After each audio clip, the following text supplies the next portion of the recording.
La famille, j'espère que vous allez bien. Je garde ce filtre parce qu'il va bien avec mon t-shirt. Bref, je voulais juste vous dire une information. Quand les gens vous disent quittez la France parce que on vous motive pas, que les jeunes ne doivent pas rester en France parce qu'ils n'arriveront pas à, à faire leurs rêves, etc., à concrétiser leurs rêves, leurs ambitions, etc., etc. Vous savez, je vais vous dire quelque chose. Aujourd'hui, je le vis.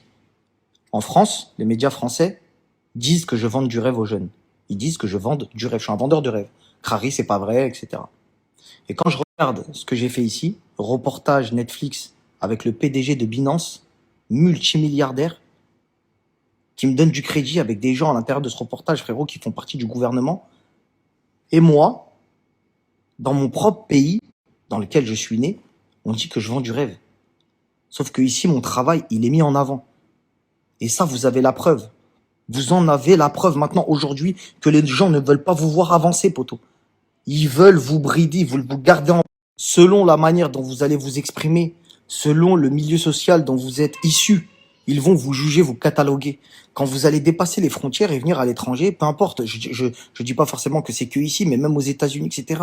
Vous avez vu combien de gens partir de rien et s'expatrier et réussir? Parce que la mentalité, poteau.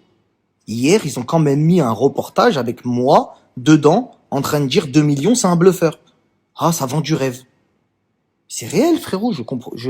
Voilà, je suis choqué en fait. C'est hier, c'était vite fait, mais là, je suis encore plus choqué que hier parce que je me dis, ah donc ils pensent vraiment que genre, ah ouais, mesquine.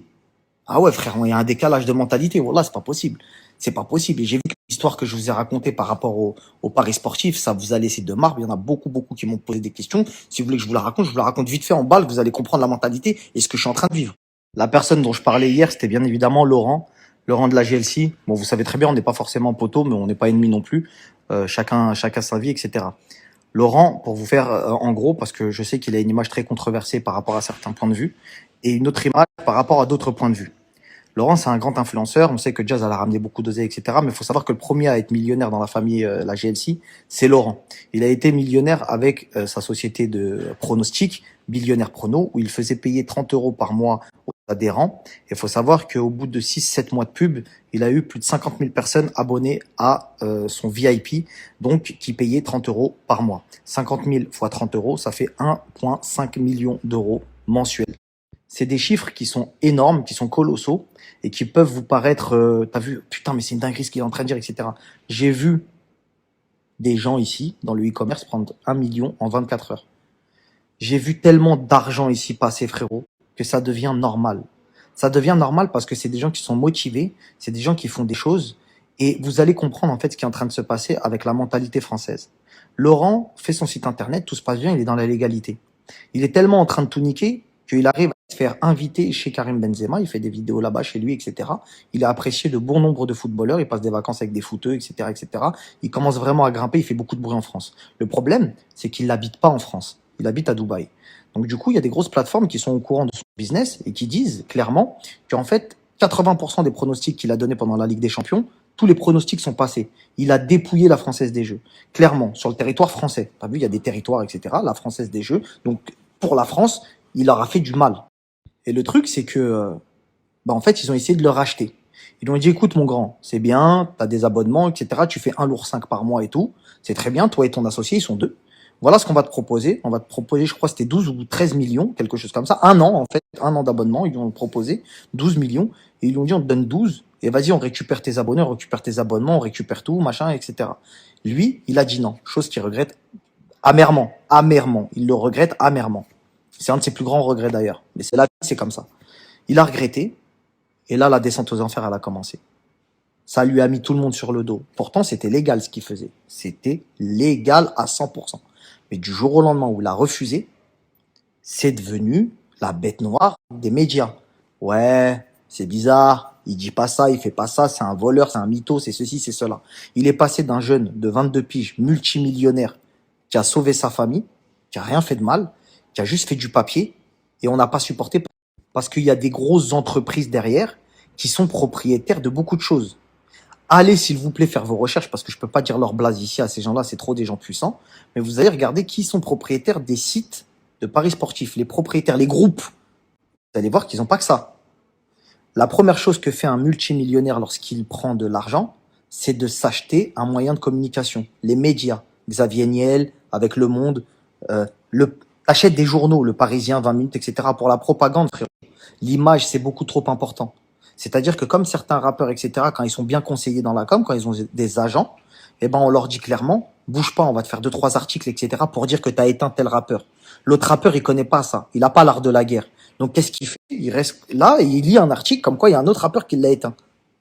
Tu captes ou pas? C'est une dinguerie, la manipulation. C'est comme ça qu'ils arrivent à vous faire croire que lui, c'est un bon, l'autre, c'est un mauvais. Si les riches achètent les médias, c'est pour simplement vous faire naître.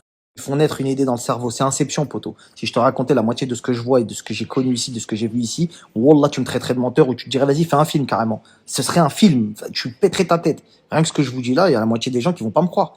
Ouais, c'est vrai que l'autre, il fait 1,5 million par mois. Poteau, t'as vu, je vais pas te mentir. En termes d'influenceurs, t'as vu, il y a des sommes, tu peux plus parler d'influence. Tu parles de maison à 5-6 lourds. Qu'est-ce que tu me parles d'influence, là? Là, on n'est plus dans l'influence, là, on n'est plus dans le placement de produits, frérot. C'est que le mec, il s'est passé quelque chose dans sa vie. Pourquoi tu viens dire c'est un voleur? Frérot, c'est quoi le business, là? Je comprends plus. Parce que là, t'as pris vraiment sale. Tu vois ce que je veux dire? C'est lourd ce que t'as pris. On parle de Rolls-Royce, de Lambo, de trucs, de machin, que d'autres influenceurs ne peuvent pas se payer. Pourtant, ils ont le même nombre de placements, ils font le même nombre d'oseilles. C'est très bizarre, quand même. Parce que, comme je vous ai dit, lui, il a commencé à faire des millions à la GLC, et c'est seulement après que Jazz, elle a commencé à glow up sa vie, etc., grâce à l'argent de Billionnaire Prono, et qu'après, elle est partie chercher dans l'influence des centaines de milliers, mais elle n'a jamais généré l'argent qui a été généré avec Billionnaire. Donc, bref, tout ça pour vous dire, la famille, que n'écoutez pas tout ce que vous entendez, ne croyez pas tout ce que vous voyez, écoutez que vous-même. Vous avez une intuition, vous n'êtes pas plus bête qu'un autre, vous savez faire le distinguo entre une propagande, quelque chose qui ne sert pas forcément à un grand groupe, etc. Et voilà, après, si vous avez décidé d'être téléguidé, etc., parce que la majorité des gens, c'est des moutons, frérot. Faut savoir si t'es un mouton, ou un suiveur, ou un meneur. Frérot, c'est l'indépendance financière, c'est les gens qui sont hors système. Si tu veux écouter le système, rester dedans, tu resteras piégé. Si tu as envie de rester piégé, reste-y. En tout cas, moi, je vous ai prouvé la preuve qu'on peut y arriver seul, en prenant des risques et avec un cerveau. Ciao, ciao. Je les mets en 2022. 2025, tu sors avec 2 millions d'euros. Alors, ça a l'air super facile, ouais, ça fait clairement envie, sauf que d'après une enquête publiée cette semaine par le journal 20 minutes, Marc Blatta n'informerait pas ses abonnés des risques financiers du trading. Maybe the only country when you can be so free with the crypto money, because you can spend your money, you know, it's a country where people mostly have money, so like it's not a shame to have big car, luxury cars and everything. You can be rich in Dubai. I moved to Dubai, and Dubai nobody's jealous because everybody has a Rolls Royce, everybody has a Ferrari, everybody has a Richard Mille watch, everybody has a Frank Miller watch, and I feel so good to be in Dubai.